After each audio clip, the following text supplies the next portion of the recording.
Début du coup de l'analyse technique, on va commencer sur le DAX et on va partir directement en mensuel comme on a fait la semaine dernière. Même résultat, même chose hein, forcément puisqu'on est en mensuel, on est à une semaine d'intervalle donc rien ne change concrètement. Là pour le coup effectivement on est toujours dans ce setup où on se pose la question est-ce que on va confirmer cette épaule tête épaule? C'est toujours la question qu'on se pose. Est-ce que cette ligne de coup qui est créée par l'épaule gauche va casser? Alors forcément, on l'avait dit la semaine dernière, mais le niveau que l'on cherche, nous, ça va être cette ligne de coup à 12 076. Et on l'a même dit justement, encore une fois, l'analyse dernière, dimanche dernier, on était, je ne sais plus exactement on était où la semaine dernière, mais il me semble qu'on était quelque part vers les 12 400. Et effectivement, le DAX, vous l'avez vu notamment, c'était lundi ou mardi, si je ne dis pas de bêtises, qui a perdu 2%. Hier, il a perdu 2% aussi. Donc forcément, on s'est retrouvé à 12 200 au moment où on se parle. Donc pour l'instant, on est sur la continuation du setup que l'on avait annoncé.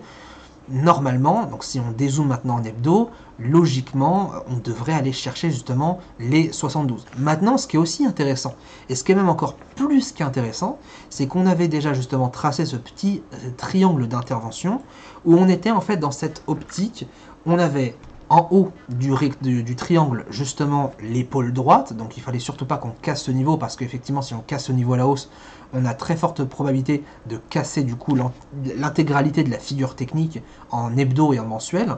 Par contre, effectivement, si on casse cette droite de tendance, qui est en fait, vous le voyez ici, le triangle mis en place sur le DAX depuis maintenant des années, eh bien la probabilité pour qu'on ait un marché très très baissier va être assez importante. Alors, peut-être que certaines personnes vont se dire, oui mais attends, est-ce qu'on peut même avoir un crash boursier?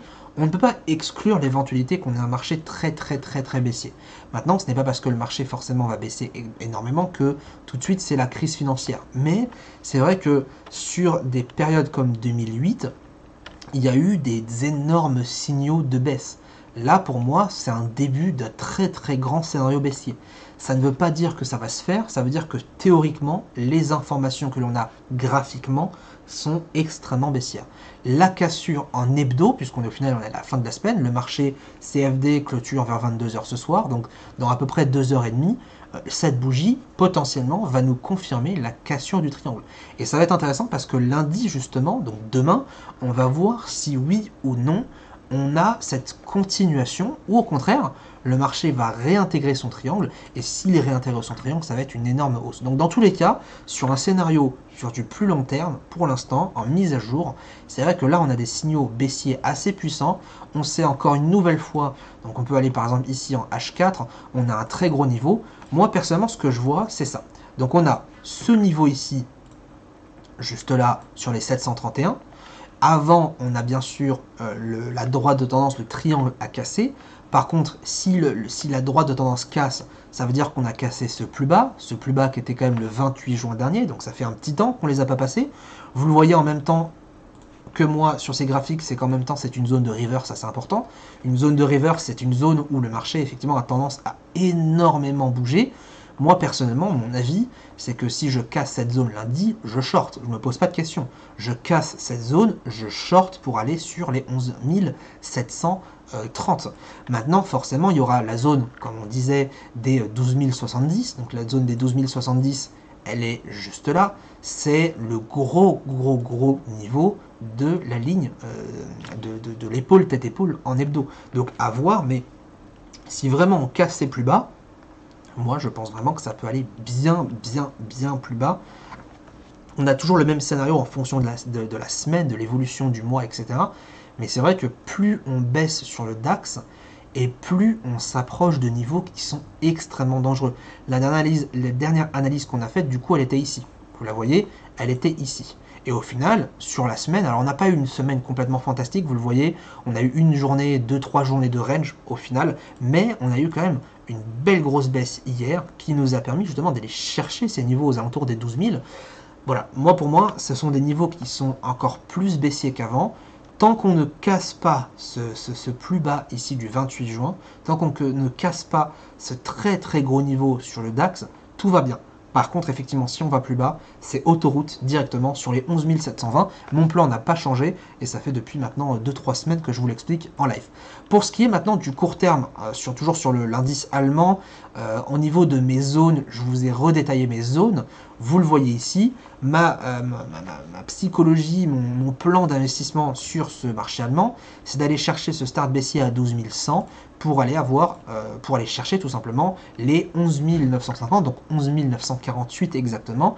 C'est un extrême, donc forcément si le marché, comme on a dit, casse le niveau du bas, où il a plutôt bien rebondi justement tout à l'heure, et bien forcément, si je vais chercher ce niveau-là, c'est-à-dire qu'on va avoir un très gros flux baissier, on va avoir un très gros mouvement baissier, et c'est ce que j'aime faire généralement sur des plans comme ça sur le DAX, j'aime énormément trader les impulsions qui ne sont pas très contrôlables, parce qu'en général, quand on a un DAX qui baisse, ce qui se passe justement, c'est que le marché continue, il s'excite, et on a énormément de grosses bougies. Là, pareil, vous avez vu, hein, mercredi, on a eu de très grosses bougies, et ça continuait.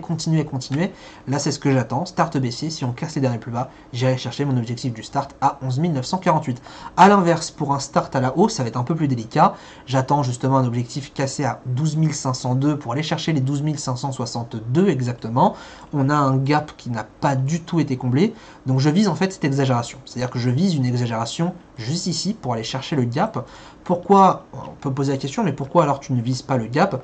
C'est parce que tant qu'à avoir un mouvement extrêmement haussier, je préfère anticiper le retour dans un mouvement haussier, donc dans un mouvement carrément correctif, puisque la tendance est plutôt baissière ces derniers temps, pour aller chercher ce gap. Donc mon idée, c'est vraiment d'aller chercher cette zone haute, cet objectif, pardon, et ensuite, si j'accède, vous le voyez, ce gap, il est là, hein, donc en fait, on a une zone de gap à l'intérieur. Dans cette zone-là, j'irai chercher un point d'achat pour aller combler le gap. Les gaps, ce sont des niveaux qui sont extrêmement puissants, qui sont très travaillés par le marché, et je peux vous dire que ce sont des niveaux qui sont clés, et en aucun cas il ne faut les oublier. Vous regardez sur énormément de contexte, le DAX a toujours comblé ces gaps, même si c'est l'année prochaine, même si c'est dans 2 ans, même si c'est dans 10 ans, un gap à 90% peut-être est toujours comblé. Il n'est pas forcément comblé le jour même, il n'est pas forcément comblé le jour d'après, mais il est comblé en fonction forcément de son sens. On en parlera peut-être dans une vidéo sur la chaîne YouTube, mais un gap, il a 3 sens différents, je vais vous faire très rapide. Gap de continuation, gap de rupture, gap de retournement, ce sont les 3 gaps les plus importants à connaître, et en fonction du contexte, il est clé en fait de les connaître. Voilà un petit peu pour mon analyse du DAX. Rien de bien compliqué, mais c'est toujours intéressant à préciser. On passe ensuite sur l'analyse du DO, exactement. On va aller en hebdo. En hebdo, bon, il n'y a pas grand chose à dire en hebdo, parce que c'est vrai que pour l'instant, on évolue dans un cadre assez haussier, même si 2018, pour le moment, sur le DO, ce n'est pas du tout une année extrêmement intéressante. Alors, est-ce que c'est notamment dû, par exemple, à l'élection de Trump, etc. Je sais pas, mais clairement, pour l'instant, 2018 n'est pas du tout un bon mois pour tout ce qui va être une bonne année pour tout ce qui va être trader swing sur le dos. Donc on est en train de sortir, on l'avait vu en journalier, on est en train de sortir justement de ce range. Qu'est-ce qu'on avait dit la semaine dernière? Et moi je trouvais ça super intéressant ce qu'on avait dit la semaine dernière, parce que on avait tracé une zone. Je vous ai dit, il y a un niveau sur les ranges, j'ai une façon assez spéciale d'habiller les ranges, et ce niveau-là, là, pour moi, il était complètement important. Je ne l'ai absolument pas touché, ce niveau, vous pouvez les rechercher dans la vidéo de la semaine dernière, ce niveau n'a pas changé de place. Je vous ai dit quoi la semaine dernière? Je vous ai dit que ce niveau-là, si on casse, alors effectivement, on réintégrait au moment où on se parlait, donc on était le vendredi 10 août, on était ici, je vous ai dit, si on réintègre le range, à la baisse, il peut y avoir effectivement un mouvement baissier très important. Mais je vous ai dit attention, parce que pour vraiment confirmer ce mouvement baissier important, il faut obligatoirement casser. Quand je dis casser, c'est bien sûr en clôture, sur l'unité de temps que l'on analyse, donc en journalier. Il faut impérativement analyser et attendre une clôture sous ce niveau 25 170. Le marché a rebondi pile poil dessus, et on a eu une très grosse hausse hier, plus une hausse plutôt petite aujourd'hui. Donc vous voyez un petit peu l'importance d'une analyse technique qui a du sens, c'est qu'on aurait pu limite vendre ici, on se serait fait arnaquer et le marché remonte. Et ça, par exemple, par rapport à ce qu'on dit par rapport au CFD, au courtier, etc., eh bien ça, en général, c'est un mouvement de market maker. J'en aurai l'occasion aussi d'en reparler dans une autre vidéo. Les mouvements de market maker, c'est une sorte d'appel à la vente. Vous le voyez, on a un appel à la vente en mode on a une réintégration de range, oulala, il faut qu'on vende. La plupart des traders débutants se positionnent à la vente en intraday ou en swing en masse. Là, on va plus parler de swing parce que c'est un trade qui va durer peut-être plusieurs jours, plusieurs mois. Ils investissent en masse. Et qu'est-ce qui se passe? Le marché, comme par hasard, explose à la hausse. Pourquoi? Eh bien, tout simplement parce qu'on a dû avoir certainement un gros paquet de stop loss positionnés ici. Les market makers reviennent là, et c'est là justement où on va avoir la vraie situation du marché. On va avoir la vraie face du marché. Si effectivement le marché casse ses plus hauts sur le dos, on aura un mouvement assez haussier. Bon, là, je vous apprends rien. Mais par contre, si là, le marché réintègre et casse pour de bon cette zone 25 170, là par contre on aura une très bonne opportunité pour aller dans un premier temps. Alors j'aimerais bien vous dire le milieu du range, mais juste avant le milieu du range, il y a un niveau encore plus important, c'est cette droite de tendance en bleu qui aura très sûrement un nouveau contact dessus. Donc là, attention, patience, on parle vraiment d'un point de vue swing trading intraday, patience, on va attendre lundi prochain qu'est-ce qui se passe. C'est vrai que ça a été très délicat par rapport à la livre turque, qui a gagné 23% en quelques semaines, et cette semaine, elle a reperdu 20%. Non, l'euro-try, je parle de l'euro-try, autant pour moi, la livre turque en elle-même a baissé de 23% et remonté de 20% en un jour. 20% de hausse sur une devise en un jour, c'est complètement exceptionnel. Donc c'est pour ça aussi qu'on a eu des très gros mouvements sur le dos, ça a été très compliqué. Mais pour l'instant, moi je trouve que d'un point de vue technique, c'est plutôt intéressant. Ça veut dire qu'au final, en H1, qu'est-ce qu'on a en H1 ces dernières semaines?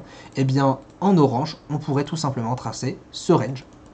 Aussi simple que ça, on va lui ajouter une couleur qui est quand même plutôt intéressante.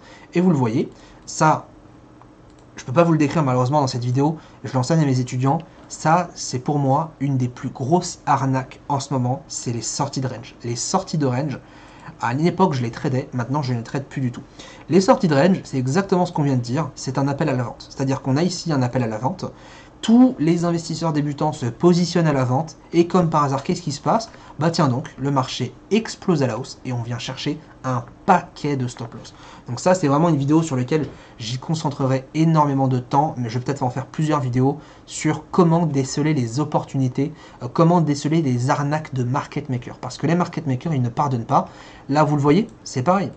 On sort de ce range, on revient à l'intérieur. Pourtant, un maximum de traders se sont positionnés à l'achat. Et malheureusement, les market makers sont venus chercher le stop loss. Donc faites vraiment très attention. Au niveau maintenant de l'analyse technique court terme sur le 15 minutes, jusqu'ici, j'ai augmenté ma zone. J'avais une zone start baissier juste ici qui était gagnante. C'était plutôt intéressant. Pour le coup, donc j'ai un start baissier juste là. Alors, bien sûr, c'est une exagération. Ça serait justement sur le milieu du range en hebdo et en journalier. Par contre, à la hausse, c'est ça qui va m'intéresser le plus. À la hausse, j'ai un start haussier juste ici à 25 569 pour aller chercher l'objectif à 25 663 juste là. C'est vrai que c'est une petite position, mais encore une fois, c'est une exagération. Pourquoi? Parce que on voit qu'on a les plus hauts qui n'ont pas été cassés, les plus hauts qui sont juste ici à 25 692. Il y a effectivement, si on va chercher ces plus hauts-là, une possibilité qu'on range autour. J'ai mis la zone un petit peu plus haut, comme ça si effectivement le marché vient avoir une impulsion à la hausse, eh bien je serai dans mon trade et je serai à l'achat au bon endroit. Voilà un petit peu pour le dos, et on va passer pour le dernier marché, à l'euro-dollar. L'euro-dollar, il y a quand même pas mal de choses à dire, même si cette semaine, elle n'a pas été non plus folle. On voit que depuis lundi, si on doit voir en gros, entre l'ouverture de dimanche soir et maintenant, on voit qu'au final, grosso modo, on a eu une évolution de 36 pips. Donc 36 pips, c'est pas non plus énorme. Allons voir maintenant en mensuel, en hebdo, etc. Alors ça va plus être en hebdo qu'on va aller voir ça. En hebdo, on avait dit quoi la semaine dernière? On avait dit qu'effectivement, si on réintégrait ce range, ça risque de faire mal. Même principe pour le range, on attend les 10%. Les 10% sur ce range, on va le voir juste là. Ici, ils sont juste là. Et on est pile poil dessus. on est pile poil sur les 10% de range. Alors est-ce que effectivement ça va être cassé, on part à la baisse et prochain objectif sur le milieu à 1,1 €, ou alors malheureusement on réintègre, en fait on annule cette réintégration, on vient chercher cette épaule droite, on crée cette épaule droite et du coup là effectivement notre prochain niveau ce sera là. Ça bien sûr on ne sait pas, on verra selon l'évolution de l'euro-dollar, mais c'est vrai que là le contexte est intéressant et on a un niveau qui va être extrêmement important juste là, aux alentours des 1,1520, qui va nous empêcher à mon avis d'avoir pas mal de tendances. Vous le voyez, on est en H4 sorti d'un range assez épuisant juste là, un range qui a pris énormément de temps à trouver sa direction finale, sa sortie, puisque ce range a été mis en place depuis le 28 mai. Donc ça fait maintenant quasiment 3 mois qu'on est toujours dans ce truc. Bien sûr, on a cassé il y a quelques semaines, mais voilà, ça n'a pas été confirmé. Pour moi, l'objectif du range n'a pas été validé. On a tendance à dire que l'objectif d'un range, c'est tout simplement le report entre ce niveau-là, ici, donc on duplique pour aller chercher ce niveau-là. Donc ça nous indiquerait que effectivement l'objectif du range n'a pas été touché, le potentiel de baisse reste important, mais ça peut être très bien un mouvement de market maker pour réintégrer. L'idée dans ce genre de trade, alors je vais vous donner juste une petite exclue parce que je n'avais pas prévu de le dire, mais l'idée quand vous réintégrez un range, c'est d'aller chercher un point d'achat à l'intérieur de celui-ci pour aller chercher l'euro. Et je peux vous dire que quand on a tendance à réintégrer un range, il y a une très très belle opportunité qui se présente.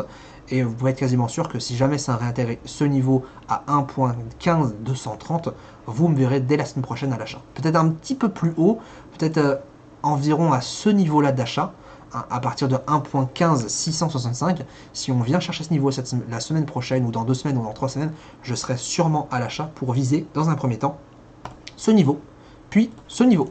Voilà un petit peu pour ce plan-là. On va aller ensuite sur du H1. Sur le H1, du coup, sur le plan moyen terme, j'ai défini mes zones. Start vendeur juste là pour encore une fois chercher une exagération. Tous mes plans de toute façon à l'avance, puisqu'au final, là, c'est un trading, on va dire, d'anticipation. J'anticipe en fait des exagérations de marché. C'est-à-dire que j'attends vraiment, si vous voulez, que le marché abuse et explose ou implose, etc. pour pouvoir justement profiter d'une position. J'ai décidé justement de mettre un start haussier juste ici pour la simple bonne raison, c'est que je trouve que cette zone, vous la voyez, c'est la même que la semaine dernière, cette zone pour moi est énormément travaillée, donc c'est vrai que si jamais on vient sur ce start, je pense qu'il y a vraiment un potentiel assez important pour aller chercher justement cet objectif acheteur, et on en reparlera du coup dès la semaine prochaine. En termes d'annonces économiques, pour terminer ce live analyse technique, on va aller, donc je prends des annonces notées 3 sur 3 uniquement. Donc la semaine prochaine, on voit effectivement que lundi ça va être férié sur le Maroc, sur ici la Hongrie, on voit qu'effectivement c'est férié aussi mardi. On n'a pas d'annonce économique importante lundi et mardi, donc ça va être complètement vide. Mercredi, on a le Maroc, le Singapour, l'Inde et l'Indonésie qui sont fériés. Je pense pas que ça soit non plus important pour notre marché parce que ça n'a pas non plus énormément d'impact. Par contre, le jour même, on a stock de pétrole brut, c'est assez important. Minute de la Fed, c'est assez important. Et au Canada, vente au détail principal. En général, les ventes au détail principal sur le Canada, c'est à 14h30, ça fait bouger environ de 40 voire des fois 50 pips. Le marché EuroCAD, USDCAD, GBPCAD, etc. Tout ce qui va être en CAD, il va falloir vraiment faire attention. Si vous avez des positions à cette heure-là, pensez vraiment à les protéger avec un stop à zéro ou en prenant des bénéfices. Par la suite, jeudi, on a la BCE, publication du compte-rendu de la politique monétaire à 13h30. C'est une annonce qui reste assez importante, donc faites vraiment attention au marché euro ce jeudi prochain. Et puis ensuite, vendredi 24 août, commande de biens durables. En général, ça fait pas grand-chose. PIB en Allemagne, c'est encore moins important. En tout cas, c'est pas que c'est pas important, mais c'est que ça n'a presque aucun impact concret à l'instant T de l'annonce économique à 8h exact. Ça ne fait rien du tout. Voilà un petit peu pour les annonces économiques de la semaine. Vous voyez que le calendrier reste plus ou moins un peu vide ces derniers temps. C'est vrai que ça fait maintenant 2 semaines que le calendrier est vide. Alors c'est normal, on est en plein été, on est en pleine vacances entre guillemets. Il y a toujours beaucoup de choses à faire. La preuve, le mois d'août est quand même un mois intéressant. Moi je m'amuse bien à trader ce mois d'août, donc je suis quand même plutôt content. Je ne suis pas non plus forcément surpris, mais voilà, ça fait plaisir. On a un mois qui a des opportunités. Ça change du mois de juillet qui était complètement, qui était pour moi désastreux et qui était vraiment très difficile à trader. Là pour le coup, voilà, On a peu d'annonces économiques, mais croyez-moi qu'à partir de septembre, ça va revenir, on va avoir beaucoup plus de choses. On est en même temps au milieu du mois, donc c'est vrai qu'en milieu de mois, en général, le calendrier est vide.